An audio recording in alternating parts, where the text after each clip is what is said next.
What is up, everybody? Welcome to the Grind Time over here at the FFWC. Welcome to the Grind Time tonight. I am your host, Adam Krautwurst. With me tonight is Corey Parson, high-stakes drafter, high-volume guy here. Happy to join him tonight to break down this draft, this Circa Las Vegas mid-stakes draft, Grind Time episode number 1 here. Corey, what's going on, buddy? Ain't nothing much. Happy to be into the month of July. You know, it's warm outside, but it's definitely time to start getting on the clock and making these picks and putting your strategy together for the upcoming fantasy football season. So obviously, right here with the Circa and the Fantasy Football World Championship, you got the best players. So you're getting a good early look at, you know, what the sharpest minds are thinking right now. So definitely glad to be here and I'll help break it down. Yeah, no, this is going to be fun. Again, like you said, the sharpest minds in fantasy. This is another loaded room here. I'll pull this up.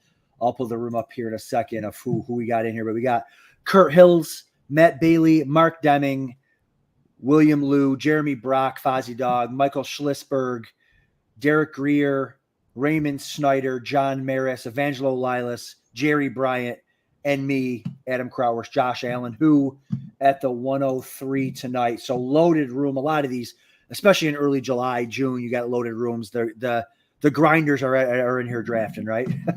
Yeah, no doubt. You know who's in here right now. You know what I'm saying? You know this is the seriousness. This is the hardcore people that's probably been drafting since February. Yeah, that's right. That's right. Since last season, you know, we were drafting. But yeah, time to grind, everybody. Everyone, again, thank you for tuning in. Like the show, follow the show, and all that. And we're going to bring you drafts all summer. We're bringing you FFWC World Championship drafts. I'm sure we'll have Corey back on again. But Corey, listen, I got the 103 tonight, and I was debating on, do I go Breece Hall? Do I go Bijan? Do I want to go Hero RB? And CeeDee Lamb falls into my lap at the 103. I'm happy to do that. Normally, he's in the 102 as the wide receiver 1 off the board. You know it's about as good as anybody. These FFWC draft and these receivers go like crazy. You have to start 3. You can start 5. What are your thoughts? What are your thoughts on CeeDee Lamb this year? Is he your wide receiver 1? I mean, I love CeeDee Lamb. We know what the talent is. My wide receiver 1 is going to be Tyreek Hill, though. I'm not sure what the situation with Dak Prescott is. And I was even worried about that before this latest with this foot. And everybody's writing the foot off it like it's not nothing. But you're looking at a situation in Dallas where I don't know how good the team is going to be this year, but I think Prescott is an issue. Now, I think he'll get Lamb the ball. I just think I would have went with Tyreek Hill because his situation is a little bit more stable, I think, coming into the year. But you know it's going to be, one of the top 3 guys in targets, and you're one of the top 3 guys in catches and possibly 1,500 yards. Yeah, I can't disagree with you there. A lot of people like Tyreek Hill over CeeDee Lamb. My thing is, I'm a high volume, high stakes guy. I'm gonna get my shares of Tyreek. You have everybody, yep. But I'll get Hill at 4 or 5, or you know what I mean. If I get a chance to have CeeDee Lamb at the 103 and pair him at the 2-3 turn, maybe get a little unique, because sometimes Lamb goes 101 in these too. So to be able to get him at the 103. But yeah, I know, I totally agree. Tyreek Hill is going to have another awesome year for sure. Wow, Lamb is going 101 in these drafts? Sometimes only because you have to start three receivers. Yeah, I'm familiar with the format. Yeah, it's like it's that's interesting. This is shaded heavily towards the wide receivers. Yes, but like you said, those unique combinations, that's critical as well.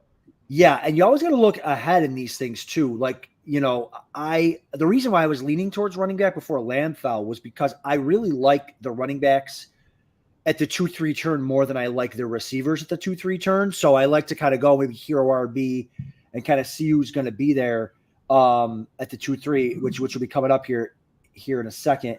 I see Justin Jefferson. He gets taken here at the 105. He's an interesting guy.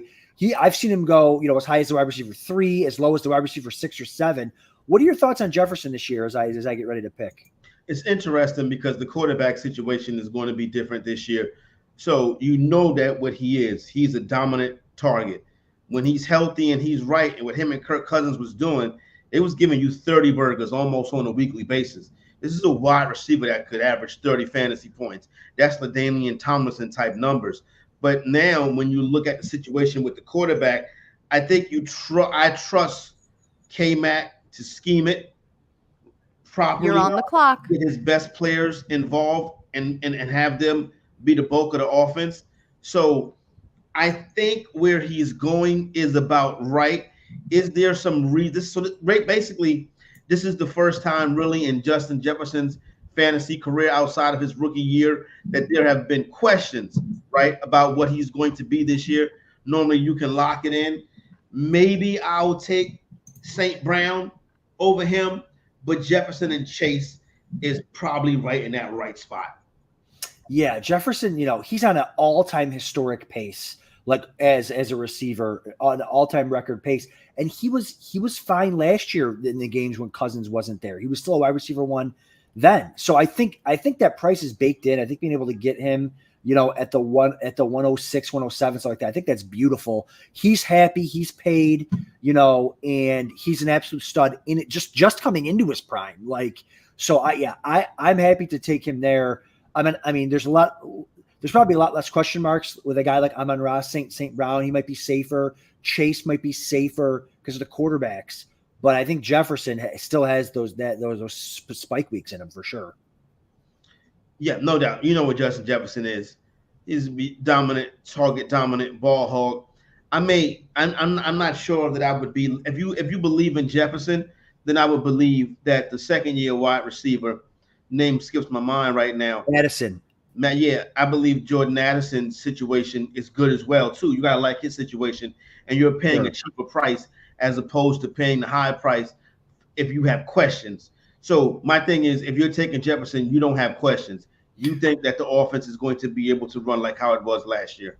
That's a good point, Corey. Because listen, the first round pick, you can't win it, but you could certainly lose it with your first round pick. And he definitely has the most question marks out of all the guys going around him. Even getting into Garrett Wilson. Garrett Wilson's only question mark is, can Aaron Rodgers stay healthy? If Rodgers stays healthy, Wilson's an absolute smash. So, Bijan's probably going to be good too. So I'm back on the clock here. But what do you think about Devin Achane? So I went with Achane at the back end of the second round here. What are your thoughts on that Miami offense and Devin Achane? Well, as far as the Miami offense goes, everything is the same.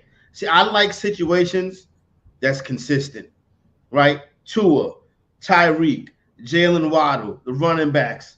So the whole thing year after year, we know what it is, what it's going to be. So I think you can almost copy and paste the numbers, and you know what Hill can do. Now with the running game, it's a little bit more questions because there is no dominant person. Now what Achane is a home run threat. He can give you the big blow up games. He's the guy that can give you 179 and 2 touchdowns. Yeah, that's where his value truly lies. It's in the big blow up games. So health is critical, but he can return first round value if that health is there. But his biggest asset to fantasy people is the big games where he goes crazy. And that's it. Like, this is a tournament, right? We're playing for 50K. I'm hunting those big, huge up games down the stretch. I mean, Achane can break any slate all by himself. So That's what I'm hunting for. Like, again, I would have taken, like, he's probably more of a third round value to me, but I'm trying to play off the guys behind me. Are they going to take Achane? I don't want to risk losing him. I do like Derrick Henry too. I guess I'd ask your thoughts. I mean, Henry, I think is a safer floor. I think he's going to rock out there in Baltimore. I love Henry. In fact, a month ago, he was going at the 3-4 turn. I remember Fozzie came on the show. Fozzie Dog, we did one together, and I think he got Henry in the 4th. He's creeping up now because people are finally starting to lock in. And big man, listen, this guy's got, Gus Edwards had 16 touchdowns last year. Henry's better than Gus Edwards. So like, he's going to fall into the end zone for 16 scores. What are your thoughts on Henry? Because man, I love clicking. Is Henry better than Gus Edwards? I think he is. Right. So I always take into consideration when you got a guy like Derrick Henry, who is basically a legend in Tennessee, and the carries go down last year, and then this year it almost came to like, okay, I'm going. It was never no doubt he was leaving Tennessee at the end of the season. To me, that makes me think that they know that he could possibly be done. Now, the good part is in Baltimore, you have the threat of what Lamar Jackson can do out the backfield. So that's an asset that Henry has. Is now he's sharing a backfield with a guy who is probably a better runner of the football than Henry is at this point. But he'll help Baltimore in goal line. Does that take away from Lamar Jackson?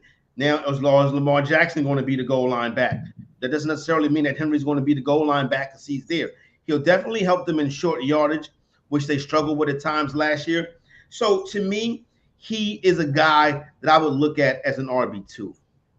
Yeah, I get that, especially without that pass catching prowess. And it's hard for people to project. I don't do projections, but people who do projections, it's hard to project Derrick Henry or any running back for 14 touchdowns, right? But I think that's no one would be shocked if Henry ended up with 14, 15, 16, 18 touchdowns because, again, Gus Edwards, 16. Henry, my thing about Henry is they got a new coach, new offensive coordinator there. They're going spread offense. They brought in backs who can catch the ball, Tajay Spears, Tony Pollard. They kept all their receivers. They added the receiving core with Calvin Ridley. They're doing a run and shoot style offense. Henry just doesn't fit that. And I think that Henry wanted to chase a ring. So I think it worked out for both of them.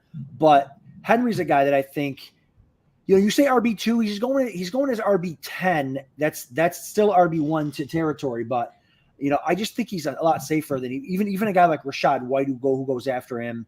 Guys who just aren't even that efficient as runners as Derrick Henry. But you're right. He's got to get those touchdowns or you're going to be in big trouble. He's going to have those, 20 for 72.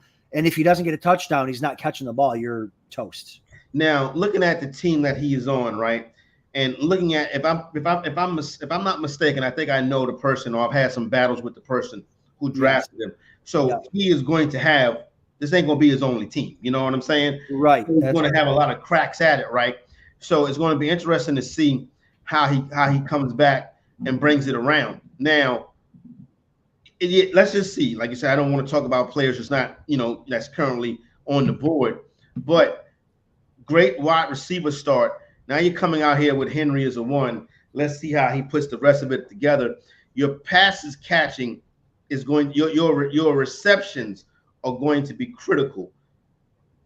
Yeah, for sure. No, I completely agree there. And you say with the receivers, and that's why, at the back half of the second round, I don't know how many, of these type of drafts you've done yet, Corey, but man, once I get to Nico Collins, it's man, give me Achane, give me a guy who can blow up the slate.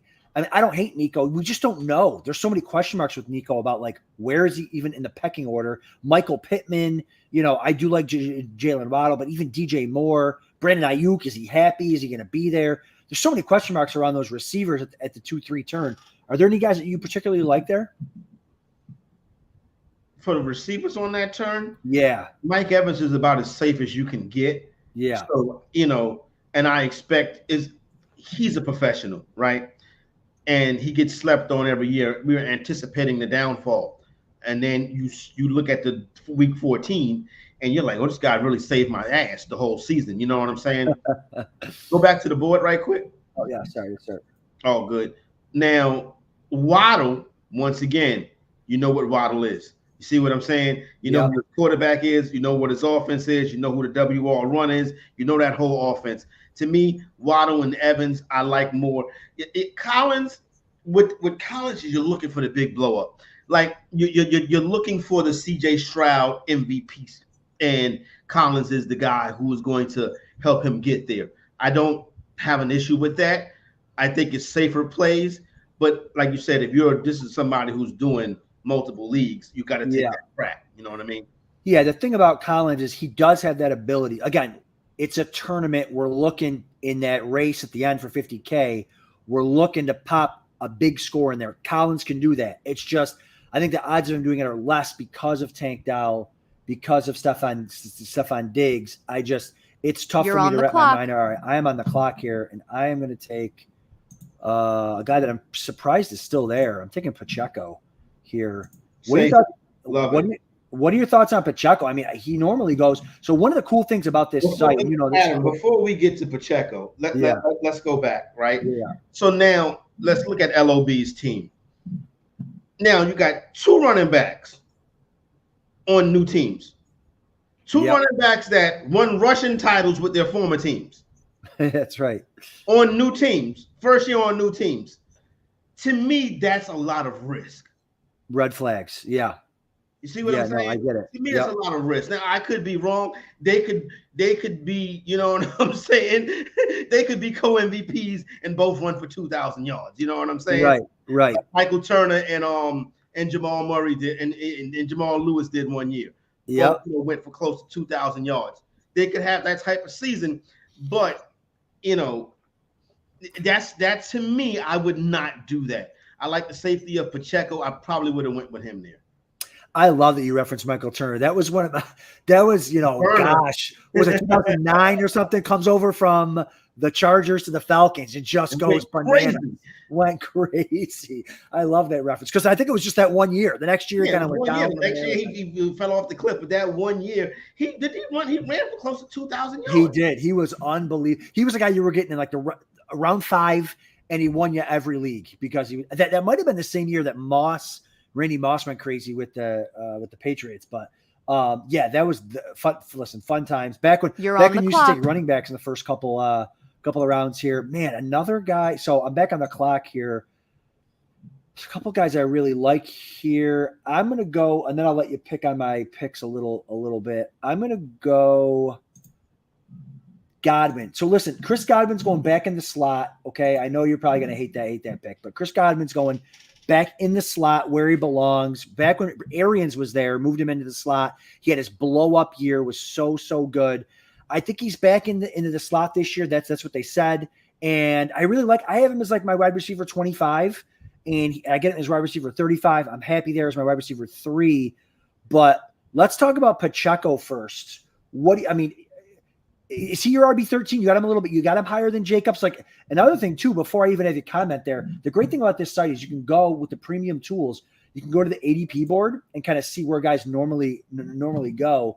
Let me share this tab. So this is the ADP board. So I got Pacheco at the 1, 2, 3 at the 4 or 5 turn, and he normally goes. Where does he go? I'm trying to find him earlier in the 4th round.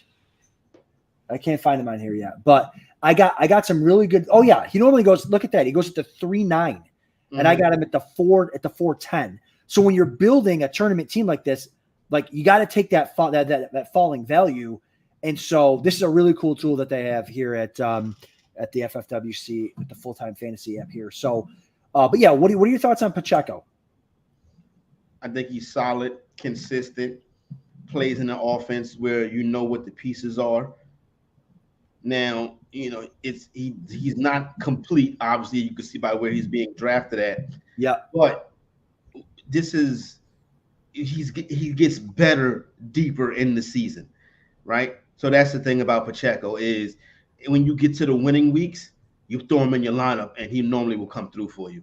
Yeah, that's a good point. The Chiefs love using him in the cold weather. Yes. They love Super Bowl playoff games. He killed the Bills in the playoffs. Like they love using him. It's a great offense, and they trust him. So I think that might be my first Pacheco share in this format. But because he fell so far, normally I don't have 2 running backs by now, but I'm fine with these 2 guys. I got a safe guy.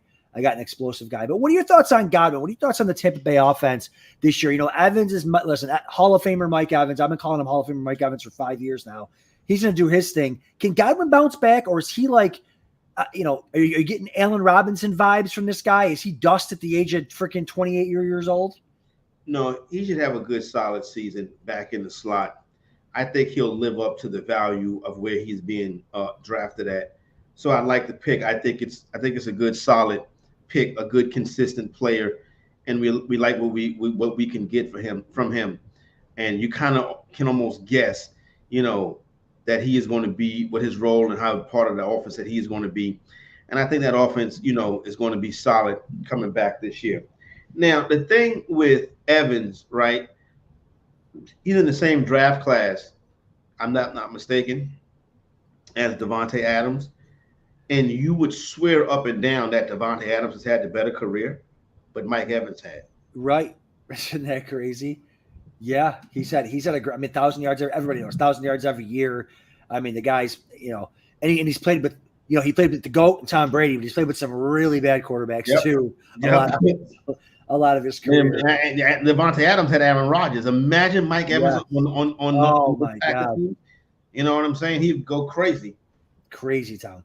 Listen, I love Mike Evans. It does make me nervous. So, you know, Evans is kind of at that age cliff right now where, they could just fall off anytime. Dwayne McFarland did some great work for Fantasy Life where he looked at the age cliff of receivers and stuff like that and elite receivers.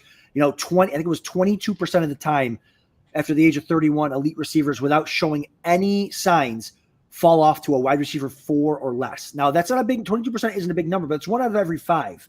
So again, do I think it's going to happen for Evans? Maybe not, but a lot of it's due to injury, Corey, and we can't. Yes, I was going to say, you look at body type when you look at something like that, you know. And I'm sure that Darren did the work, and I'm sure the work is good, whatever. But you got to also you can make numbers look a lot of different ways. When you add body type into that, I think that you would see an improvement of those numbers, and I think that's what helped Mike Evans is his body type. Yeah, big boy there. Monster wins against man like crazy, so good. But we're looking at a couple teams here.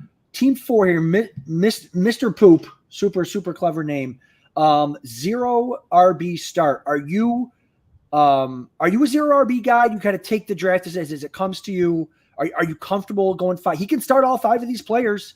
You know what I mean? In the auction, I'll have 1 0 RB team like a year. It's probably something I won't do in a draft. My draft strategy is let the draft fall. You can't predict the draft, so let's just see what happens when we get in there. I don't have an issue with it per se, but I'm never going into a draft thinking I'm going 0 RB. I'm never going to do that. But he's got some good wide receivers. I don't mind this. Tyreek Hill and Pittman, Ayuk issues and questions right now, but you know what he is. McLaurin. Now, mind you, these guys got to start, right? You see, in FFWC, these guys got to start. So now you got to be comfortable rolling McLaurin out there and Reed out there every week. Right, exactly. That's not, and that could be very good. For sure, it could be good. Jimmy asked, "Did I consider Dell there?" I would have definitely considered Dell at the. I'm assuming at the 3-4 turn, or the 4-5. I definitely would have considered Dell, but the value on Pacheco, all I saw was the almost full round value that I was getting. And so I just smashed Pacheco there, but I do have plenty of Dell, and I certainly would have considered Dell there if Pacheco wasn't there. In fact, I might have even taken Dell and not looking at all the other guys that went for sure. Talk to me about the Packers offense, Corey. I know I'm struggling. I love them in best ball because you can take them. They're cheap. You can take 3 or 4 pieces, fine. But when you got to have a starting lineup here, you got to set a lineup. I just don't know yet right now how I mean, I love Reed, I love Watson, I love all these guys, but who knows? Don't buy the icing, buy the cake. The cake is the quarterback. So don't even worry about the wide receivers. Just go get the quarterback. That's the best way to attack that. Now, if you get the wide receiver right and hit, now you're cooking with gas. You know what I'm saying? Right. But you know that the quarterback is going to be productive. That you don't have to guess about the quarterback. Right. And another thing, and I don't want to seem like I'm picking on LOB, Marshawn Lloyd, that's a Packer that I hate to mention somebody that has. You're on the clock. You know what I'm saying? Well, that's okay. I mean, everybody kind of know. Yeah, everyone in here knows what they're doing. But sure, no, I get you. I get you. Yeah. But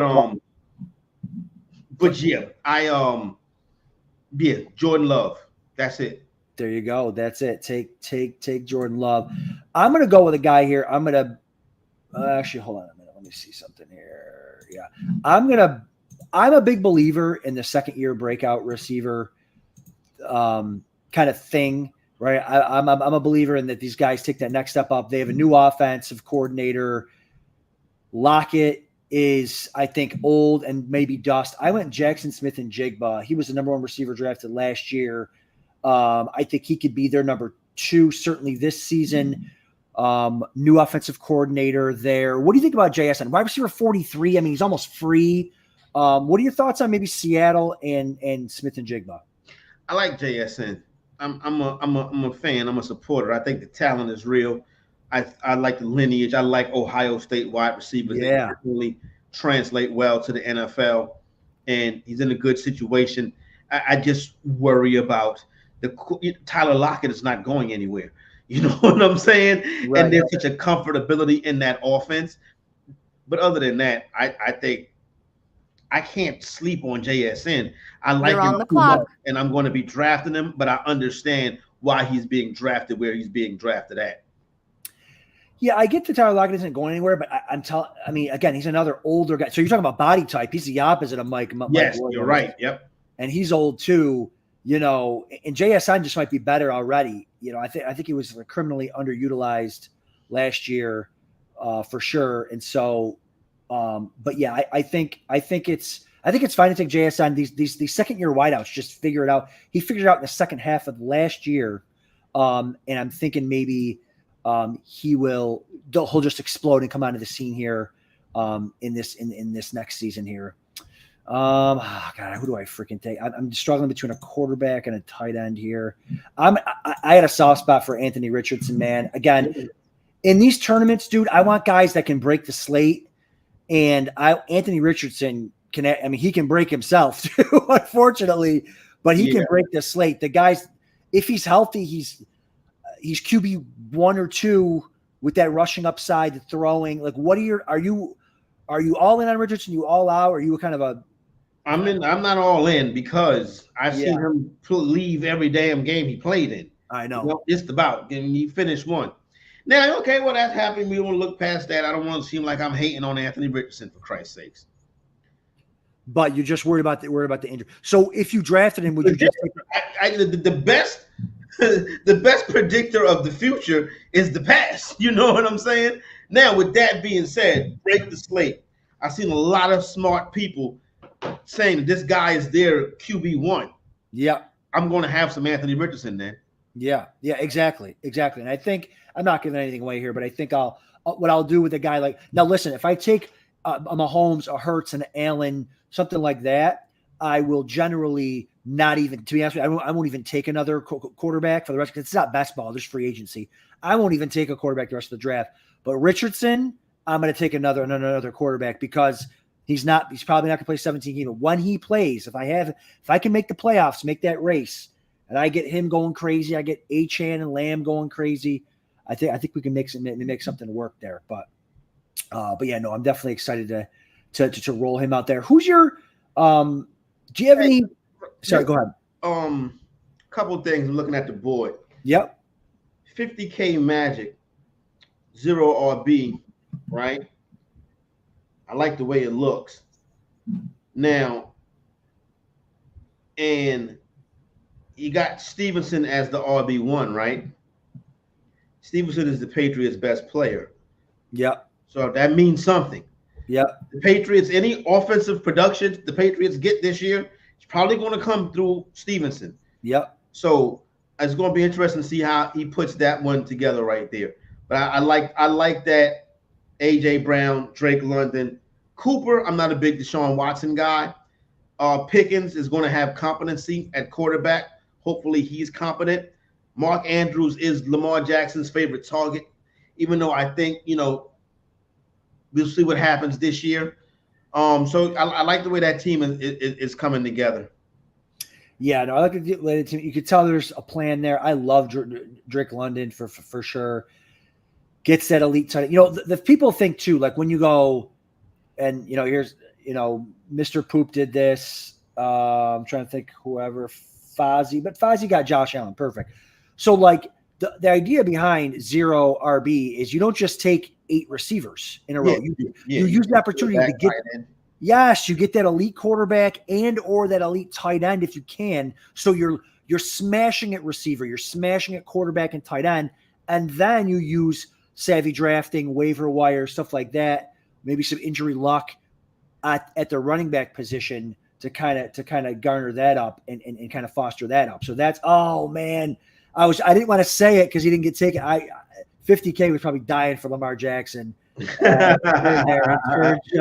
Just sniped him there to have with the Andrews. So I was going to be interested to see if 50K was going to take Lamar there. I love the strategy of that. You know what I'm saying? Yeah. Like, even if Jackson wasn't on your radar, just to scoop him up right there to block that. You know what I'm saying? Yeah. That could be a tournament winning move right there. Or it could keep 50K from winning it. You know what I'm saying? I just noticed too, Zay Flowers on Turd's team. So okay, there you go. They might have been targeting Lamar all along as well. So yeah. I want to ask you a question after 50K Magic makes this next pick, because I see something very interesting in this round, and I want to get your take on it. I love that. See, that 0 RB with Stevenson and Warren, to me, that's excellent right there. And you get Andrews right there. I like the way that came around. Interesting to see what the next pick is going to be.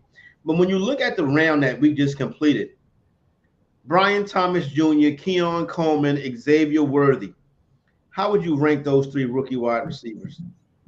I would probably go Thomas, Coleman, Worthy. It's probably because I just don't. Here's the thing: Patrick Mahomes is amazing. He's not a kingmaker at receiver. He doesn't he's not like Matt Stafford, where he had Tyreek Hill. Tyreek Hill was awesome, but Hill had better years in Miami. So he's not a kingmaker. He just wins. He's a freaking winner. So I don't know who's going to be the number one. Worthy's going to have games, but they have a lot of mouths to feed there. So that I just don't know yet. Keon Coleman will probably lead the Bills in receiving touchdowns. It's going to be between him and Kincaid. But again, rookie receiver, first year, not like a top 3 receiver in the draft type of deal. So there's question marks about him. Brian Thomas, Gabe Davis to me stinks. So any bet on Gabe Davis stinking is good with me. I think Brian Thomas is the number 2 there. I don't know anything to do with Evan Ingram, but Thomas has the best chance if everything goes right to kind of be the guy there. And what's also interesting too, Corey, is Curtis Samuel going ahead of Keon Coleman in that round. How about that? Curtis Samuel was a professional though. Yes. Right? And Curtis Samuel's rack up targets, right? Carries, swing passes. Yeah. He runs quarterback friendly routes. He's like a quarterback's best friend type player. That's what makes him interesting. What's interesting to me is season-long NFL props. Xavier Worthy's touchdown prop went from 4.5 to 5.5. Interesting. That's to me. And I wasn't on Worthy at all until I saw that, and I was like, Now I'm going to be a little bit more involved with Worthy. You know what I'm saying? Nobody knows more than Vegas. Somebody's sharp enough to play that. Whoever played that was sharp enough to get people to move that number. Right. And that moved recently, Corey? Yes. Mm-hmm. Interesting. Yeah. No, that's a good point. Listen, nobody knows more than freaking Vegas does. You know what I mean? So no, I think that's a good point for sure here. You rarely see those lines move. Maybe once training camp starts and we get to the dress rehearsal, maybe something to happen, an injury takes place. But before games are even played, that line moved. That's a telltale sign to me. Yeah, no, that's a great point. Do you care at all about the getting the free look, now we got a Thursday night game and a Friday night game? Is that a tiebreaker at all for you? The fact that you don't have to start these guys, you can kind of just watch them and see what happens. It's been a couple of instances where I think more times than not, it's not that big of a deal. I can think of a couple of instances. What was my man name? The tight end with the Denver Broncos that went crazy in the opener one year. Julius Thomas. Julius Thomas, yes. With Peyton Manning. Getting people names that must be getting to that age. But Julius Thomas. Remember, that was Julius Thomas. I can remember being in Vegas, and hopefully you guys can come join us out there this year. I'll be out there. Right now, check it out. I can remember being in Vegas the night of that game. Flight delayed, right? Whatever. Got to the spot late, whatever, and see the score of the game, and I'm like, "What's going on?" Peyton Manning 77, whatever, going crazy, and Julius Thomas, who was a guy who up until that game, maybe you saw him go in somewhere in between rounds 13 and 17. But for the most part, he was a guy going at the end of the draft. The Friday after that game, Adam, he was going on the 1-2 turn. That's bananas. Yeah, dude, those games are wild. We draft for like 6 months leading up to it, and then one game clock. changes, the drafts for the rest of the weekend. That's kind of one of the fun parts, the cool parts about the whole thing. Are you going to Vegas this year, Corey? Yeah, I'll be out there this year, so good times to be had. Oh, I can't wait. Great times are going to be had out there, for sure. I mean, it's the best. It's the best spot in the entire world to go draft, for sure. Sorry, I'm on the clock here. I'm gonna reach a little bit on somebody that I don't think is gonna make it back to me. Blake Corum. Yeah. So I'm a guy. I'm playing for the 50K. I think Blake Corum could be this year's Kyron Williams in a sense that he's an injury away. McVay doesn't rotate his backs. He's got one back in there, and then if that back gets hurt, he puts the next one in there, and he goes and he runs. So Kyron Williams is undersized, okay, and he's not playing. I don't care how good he is. He's not playing 17 games. He missed 5 games last year. So I'll take 5 games of RB1 production from Blake Corum. Maybe they'll be at the end of the year when all the money's on the line. Maybe Kyron. And I personally think, I don't know how you are into the prospects and dynasty and all that. I think Corum's a better player than Kyron Williams. At least he was graded better coming out of college. What are your thoughts on the Rams backfield? I would take a shot with him too, with Corum, just in case he hits. And I think he's worthy of taking a flyer on him, because you mentioned you don't expect the young man Williams to play in 17 games. It's not really something that running backs do. He gets in there, he gets an opportunity. That should make him a starter.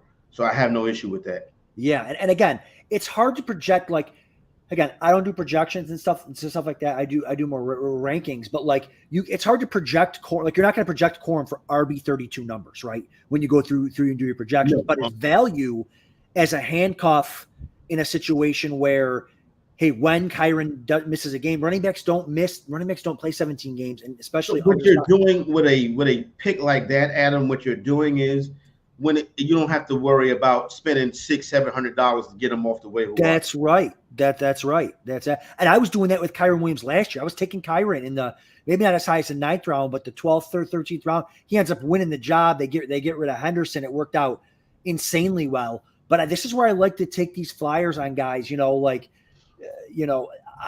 You could take a Javonte Williams. You could take a Gus. I mean, Gus Edwards. I feel like it's a little high for Gus Edwards, anyways. But Gus Edwards, hey, he might be the starter there. But I like the strategy here for Mr. Poop too. He went 0 RB. He went 5 receivers, right? Doesn't get that elite tight end or quarterback, but then comes back with 4 straight running backs, right? He just needs 2 of those 4 to hit. It's going to be hard to set that lineup. Correct. Agreed. It's going to be a nightmare setting that lineup. You got to coach them up. I completely agree. Chill Zone takes Benson there at the end. Benson is another Blake Corum type player for me. Yeah, interesting guy, Benson. Yep. Benson. I think Benson's a stud too.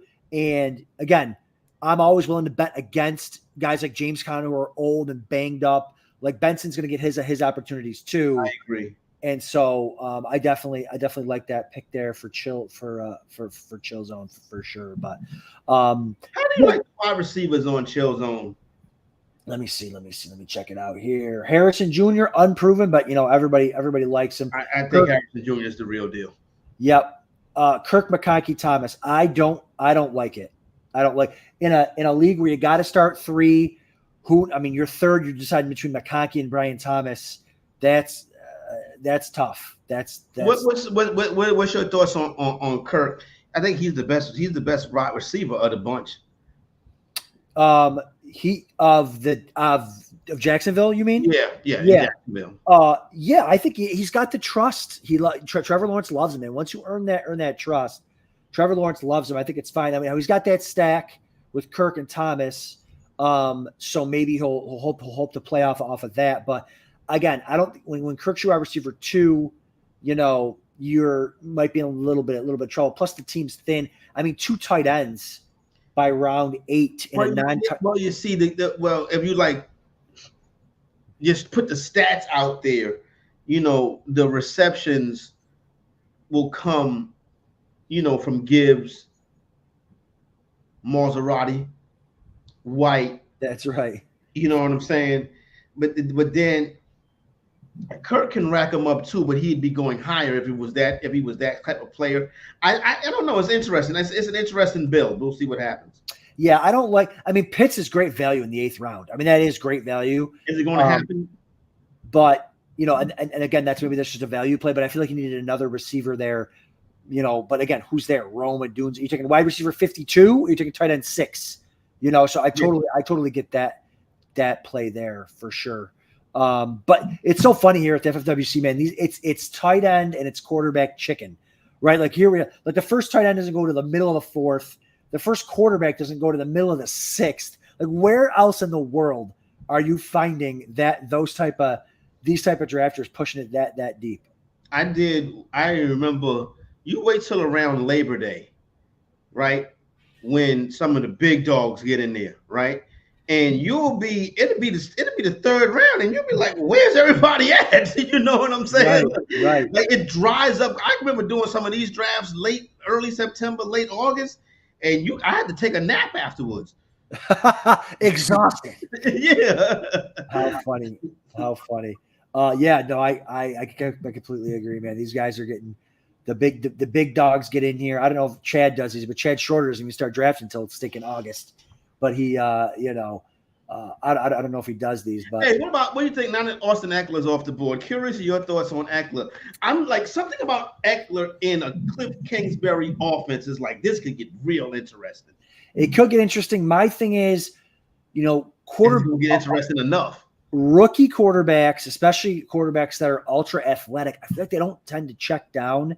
I feel like Eckler's best strength could be in the passing game because they got Brian Robinson there, but I don't know if they're going to pass to him enough to make it worth it. But he didn't look great last year. Oh, freaking Goddard sniped. All right, hold on. I was just going to take Goddard. I'm on the clock here. But yeah, I just don't think they're going to pass it to him enough. What do you think? I'm the coach, the play designer, and the talent is a very good match. That's intriguing. That's true. But with that being said, you see where he's going, right? It's for a reason, not a mistake that he's staying down there till that time. So there may not be consistency in the production. Right. Like I said, I think any type of like quarterback that's super athletic, they would rather run than check it down. And with Brian Robinson there, but again, Eckler could be one of those guys that makes us all look silly, right? He comes back, he's perfectly fine. You know what I'm saying? He's feeling good. He can make us all look silly with a big season. But I just think having Brian Robinson there is tough. Is tough for me on that front.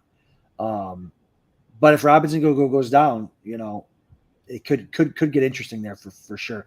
Man, that Goddard snipe freaking crushed me. I was ready to roll. Bowers is a fantastic player. Who's that? Brock Bowers. Oh yeah, I know. I just rookie tight ends. He's a fantastic player. It ain't a fantastic situation though. Right, and it's a rookie tight end. I mean, Laporta showed us last year what you can do. It's funny. I almost took Freiermuth. Freiermuth's usually about my guy in this range, but I thought I was getting a little value on Bowers. I don't want to take Freiermuth in every single draft. What is Russell Wilson's relationship with his tight ends like? Not great. I don't think he ever has tight ends that he smashes with, but I don't know. I don't know how long Russell Wilson's going to be the quarterback there. I think Justin Fields might just outplay him. Russell Wilson's dust. And again, that's another. Hey, let me tell you. Oh man, talk about it. Talk about it. I can't. I'm not a Justin Fields guy. I'm not a Justin Fields guy either. But Russell, I mean, you're not a Russell. Wilson. I agree with you. Russell Wilson is exactly. Russell Wilson, another guy, legendary career in Seattle. And as soon as he leaves Seattle, like, oh, this guy stinks. Right. You're on the clock. Yeah, it's going to be super, super interesting what happens there. I mean, if I had to bet, I'd put my money on Fields being the guy in the big money weeks. What am I doing here? I pass on him. There's a couple guys I like. I'm going to take a guy that you mentioned earlier so that we can talk about him more because I'm excited to talk about him, and that's Marshawn Lloyd. Talk to me about Marshawn Lloyd. Yeah, Marshawn Lloyd, this guy's a player. You know what I'm saying? Went to high school with Caleb Williams, just a dynamic running back out the DMV. Came down here to Carolina for a minute and then went and joined Caleb in USC. He is a potential workhorse style back. And I think by the time we get to the money weeks, he is going to be carrying the load for the Green Bay Packers. And that's all we care about is the money weeks. And listen, they rotate their backs in Green Bay. Jacobs and Lloyd. I mean, listen, they did it with Jacobs carried the ball too much. Yeah. And listen, Lloyd is rocked up. He can catch. He can run. Again, I'm not saying Jacobs isn't going to be the guy out of the gate, but man, he gets banged up, and just like the business of the NFL. That's right. They ran him into the ground. He won the rushing title. The next year they came back. They was like, okay, we're gonna put you on a franchise tag. He's like, what? Y'all just ran me into the ground. Well, yeah, because we knew we was going to franchise you. Right. Right. And it's like, okay, paid him for that year. We're not going to franchise you again. See you later. We've already had our fair share of Josh Jacobs. So it's like, it's time for you to move on now. And so it's like the business of the NFL has me against Jacobs. Now, I think Jacobs is fantastic, terrific. I've won championships because I had Jacobs at a value that year that he won the rushing title. But the truth of the matter is this year right here, I'm a little bit more pessimistic on what his numbers are going to look like when we get down to, 12, 13, 14, and the time. And I think Corey, I think he's a handcuff plus, dude. I think he's going to have that value week in and week out. He might be the goal line back. He might be the pass catching back. Like, they rotate the backs there. And then if there's an injury to Jacobs, oh my God, the sky's the limit for Lloyd and that awesome offense. He hasn't played enough to really show what he is. When you get him and somebody plays him, you're gonna be like, oh my God, this guy's good. Right, exactly. And you put him in that good offense. Listen, I want to talk a little bit more about this draft room. This is the most intuitive draft room there is out there. So many tools you can use. Here's the cheat sheet tool. You can come right over here, man, and you can queue players right off of this cheat sheet, right into your queue, and it shows you, okay, the available, who you drafted, where they rank in the cheat sheet. This is super, super cool and easy to kind of scroll through and find out. You can make your own cheat sheet here, so it always uses your rankings. You can set it to default. Man, this room is incredible. I showed the ADP board earlier. They have a stacking tool in here, so you can literally come in and say you can type in stack player. So who do I got? I took Lambs. You can type in like CD Lamb, and then I took Devin A-Chain in the second round. You can type that in, and it'll show you how many times. There's only one other CD Lamb Devin A-Chain team in the entire tournament, and I've got the second one. Now, granted, there hasn't been a bajillion drafts yet, but there's been enough, and so you can build stacks this way. You can see how you've done. You can project out your draft. Like, hey, I want a team that nobody's built yet, and you can project that out.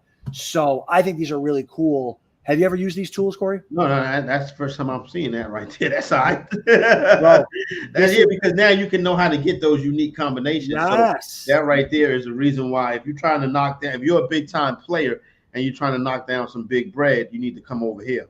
Absolutely. And you got to use it. And again, that's a premium draft tool. But it's totally worth the price of admission. That cheat sheet is not. That cheat sheet is just part of the board, man. So there's they think of everything over here at the FFWC to make it better for drafters and to make everyone smarter. So kudos to them. They were working on this for a couple of years, man. ADP lists, ADP boards, stacking tools, the best. No one else is doing this stuff. So kudos to Scott and them. Man, I got to be honest with you. I was torn between Marshawn Lloyd and Jalen Wright. I really wanted to get that second piece of the Dolphins running back pool there because we're talking about running backs getting banged up and stuff like that. HN missed 4 games last year. I would have loved to have gotten Wright. I was kind of a slave to ADP there. He usually goes in the 13th round, Corey, so I was trying to open to push it. Went Marshawn Lloyd. What are your thoughts on Jalen Wright, if you have any, other than just a A-chain handcuff? Probably, a handcuff with well, you know how that offense is. If he shows that he can play, he's going to get an opportunity. And if he gets out there and hits and catches one of them corners and he takes off in that offense, you'll see him next week too. So he's the guy that's going to have an opportunity in that offense. You want the guys with opportunities. So I don't mind taking right there at all. Yeah, and too, like you said, 2 running backs can hit every week for the Dolphins. Yeah, it's crazy. Mostert and A-Chain were playing the Broncos. You know what I mean? So like you can even start them both, for sure. So that kind of stings a little bit. And again, it was who was doing the sniping? Turd again sniping. Although I was a whole round away, but yeah. So it'll be interesting here to see how the rest of this draft plays out. We'll go a couple more rounds here if you don't mind, and then we'll close up shop here. But any interesting teams pop out? Good or bad? We're here to critique. Any good stuff you're seeing out of builds, maybe, or player picks from any of these teams? Everybody's doing a fantastic job. You know what I'm saying? Interesting to see. When you look at the quarterbacks that have gone off the board so far, you still got some out there. So people are, mixing it up between playing quarterback chicken and jumping in there and getting their guy. But it looks like just about the whole board has the guy right about now. Yeah, no, that's a great point. And Jimmy asks in the chat, what is the cost for? Oh, Scott just got back. What's the cost for the premium? Normally it's $64 for 6 months, but right now they're doing a 50% off if you use code Diehards. Capital Diehards will get you 50% off of that. And so, I mean, I think it's such a good tool, totally worth it, especially if you're a high volume, high stakes drafter. You're on the clock there for sure. Is it back to? Oh, it's on me. I'm on the clock here. Let's see. What do I want to do here? I think I want to go. So I said earlier that I wanted to go with another quarterback in the draft because I've got Anthony Richardson, who gets a little bit banged up. And this is a guy that I love. Again, I'm shooting for the moon here. I'm not taking a safe guy. I'm going with Jaden Daniels. Someone actually mentioned it in the chat earlier that I should take Jaden Daniels, and I didn't want to say anything because I didn't want to blow up my spot. But Daniels is my guy this year. If I'm waiting and taking a guy in the 9th, 10th, 11th, which is what I usually do, he's got that Lamar Jackson second-year upside, Patrick Mahomes second-year upside, Josh Allen upside early on in his career. Like a lot of those guys that were going in the 9th, 10th, 11th rounds, man, they had those massive seasons and they lead to big money wins. What's your thought on Jaden Daniels? I mean, any quarterback that's going to get the amount of carries Jaden Daniels gets is almost a lock for a top 10 QB. Yeah, no, I think he's going to be a special player, and I don't have no problem drafting him to come into the season as my starting quarterback. Cliff Kingsbury running the offense. Now, the weapons, right? So you say, oh, it's McLaurin and Dotson. The weapon is Jaden Daniels. You know what I'm saying? Yeah, much like Jordan Love, he's the weapon. He's the guy that you build around. If you saw what he did last year in his final year at LSU, it was unbelievable. Unbelievable. And now he comes and now he comes. So he doesn't have a jackass for his offensive coordinator. He gets to step in there to a guy that's going to make it good for him. I'm all in. You're on the clock. I love that. And he had a great his pocket awareness is great. His deep ball's great. Like he's the whole package, man. I'm telling you, he's gonna have a Lamar Jackson-esque type year. I don't know if it's gonna be this year or next year, but he's so good. He's got a great head on his shoulders. I'm gonna take my second tight end here. Hawk. Yeah, I mean Hawk Tua. I've got the Hawk Tua. And I'm going to hope that Hawkinson comes back a little earlier. I mean, can you imagine how many team names is going to be TJ Hawk Tua? That's right. That's right. You're absolutely right. Got to do it. I mean, I got my starter in Bowers. Then hopefully Bowers can stay healthy and carry me on until Hawkinson comes back. Any vibe on when you think Hawk will come back? Towards ACL at the end of the year, right? Yeah, it's going to be. He's not going to be ready when he come back anyway. Yeah, 9 or probably 8 or 9 weeks or something like that. So yeah, but could be strong down the stretch. You know what I'm saying? But that's what you're playing for here. Here's the thing. I don't know if I can hold a roster spot for Hawkinson to get ready. So we'll see how it plays out. Yeah, we'll see how it plays out. And again, 13th round. Okay, so I mean, guys are taking, Adam Thielen, 14th round. You're going to probably cut a lot of these guys anyways. I probably won't want to cut Hawkinson, but I'll see. Wait throughout training camp and see how that goes. But he probably won't be back until the double-digit weeks, and hopefully my team's cooking and I can hold on to him through that. So, but yeah, dude, back to Jaden Daniels. I'm a big Jaden Daniels guy, like the opposite of Brock Purdy. And you even said it. Who's the offense? It's Jaden Daniels. I'm the same thing with Richardson. I don't need to stack these guys because they are the offense. Their legs and their ability to create offense on their own is their offense. Opposite of a guy like Brock Purdy who went before that, and Tua who went right after that. Those guys, all of the fantasy points are through the air to their receivers. Yeah, no doubt, and that makes a big difference right there. Yeah, for sure. So, why don't we go to the end of this round, Corey, and then we'll get you out of here. I know you committed to an hour here, and we're doing really, really well. It's been a really fun draft, guys. So I'll break down my team for everyone and people who will be listening on the stream when we post it. But I started with CeeDee Lamb at the 103, came back and went Achane, and then went Cooper Kupp. We didn't talk about him much. Maybe I'll ask you about him here at the end. Isaiah Pacheco fell over about a round to me. I had to gobble him up. Chris Godwin, Jackson Smith-Njigba, Anthony Richardson, Mike Williams. I got another guy that I might have to hold for a bit. Mike Williams from right down the street here. Is he? Yeah, where I'm at in South Carolina. Oh, okay. There you go. From the block. Listen, how's he doing? You got any scoop on him? I ain't got no scoop. He needs to figure it out. He owe me some money, shit. Yeah.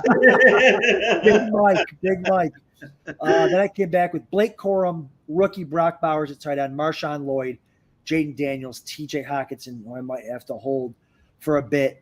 I really like this comp right quick is like Dez Bryant. Oh, for who? Mike Williams. Yeah. Right? It's like prime Dez Bryant. Yep. I don't know if that type of receiver, he's not incredibly fast. Don't get me wrong, he's a great downfield threat. He wins with his body. I just don't know. I think and then he stayed beat up. I think we've seen the best of him. But listen, if he hit, he gonna hit. You know what I mean? Yeah, I'm counting on a second half surge from him, Aaron Rodgers as the quarterback. But you're right. Oh, yeah. Guys like that, guys like Dez Bryant, they just stop. They just, for lack of a better term, they just die. They they don't have the speed. They never really had the speed. They were more body. They can't get open, and it just falls apart. Speaking of Dez Bryant, did you go to the expo last year, Corey? Yeah, I was there. Yeah, did you meet Dez? I know Dez. Yeah, I got to meet Dez. There you go. Conversation with him. That was nice. Yeah. Are you going this year? No, I'm not going. I'm not going to be out there this year. Okay, gotcha. I'll be at the expo representing full-time fantasy. I'll be at in Vegas. Listen, where can we find you, Corey? Where are you doing work? Where are you drafting? What are you doing? Right now, really not doing any much broadcasting, but I'll be here doing the thing with full-time fantasy, helping you guys get ready for the upcoming drafts and season. So you can find me right here. You can follow me on Twitter at the Fantasy Exec or X, whatever they want to call it now. That's right. I absolutely love it, Corey. Thanks so much for coming down. Awesome breaking drafts down with you, breaking players down. This was a lot of fun. And Vegas this year, yes? You'll be in Vegas? No doubt. We'll be out there. We got to do it again. Can't wait. Thursday night party, the best viewing party in Vegas. I've been to all of them. It's the best by far. The drinks, the food, the people, the atmosphere at Circa, nothing beats it. Friday night, we'll have to figure something else to do as well. Got the Friday night games. I'm staying all the way through Sunday this year, because I want to watch the NFL games at Circa as well. So it's going to be an absolute blast. I forgot there's a Friday night game this year. That's right. I think it's Philly, Green Bay. Yeah, Philly, Green Bay from Brazil. Yeah, that's right. You know to be playing games on the moon, Adam. That's right. I could throw the ball 70 yards in the air. I know. Packers, Seahawks on the moon from Netflix. That's right. Yeah, that's right. Brought to you by Netflix. Exactly. Jimmy, my man, I'll holler at you. Thanks, everybody. All right. Thanks, guys. Thanks, Corey. See you guys.